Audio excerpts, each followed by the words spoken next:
Okay, so I'm about to show you an alternate way to construct a square. Alright, so if I want to construct a square using a different method, I would just start with a line segment. And I'm going to go ahead and label that AB. And then I want to construct a perpendicular to that. So I'm going to put my compass on point A, the point, and I'm going to open it up to a width so it has a radius of AB. Let me see if I can show you that. Alright, so I'm going to leave my point on A and I'm going to go ahead and draw my circle.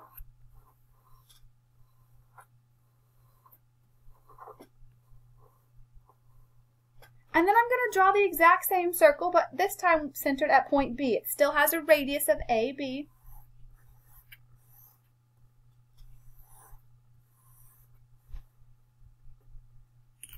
Alright, and then you can see that that creates two intersection points.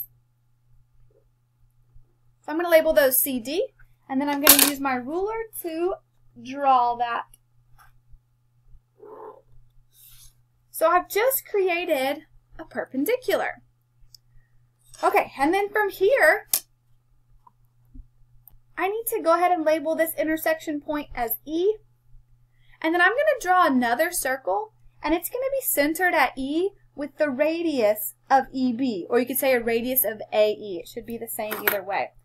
So I'm going to go ahead and put my center at E and my radius of EB, and I'm going to draw a circle.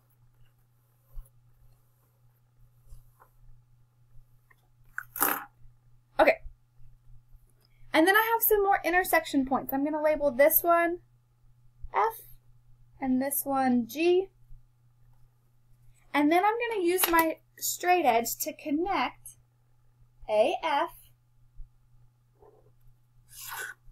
AG, GB, and FB. And that will give me a square.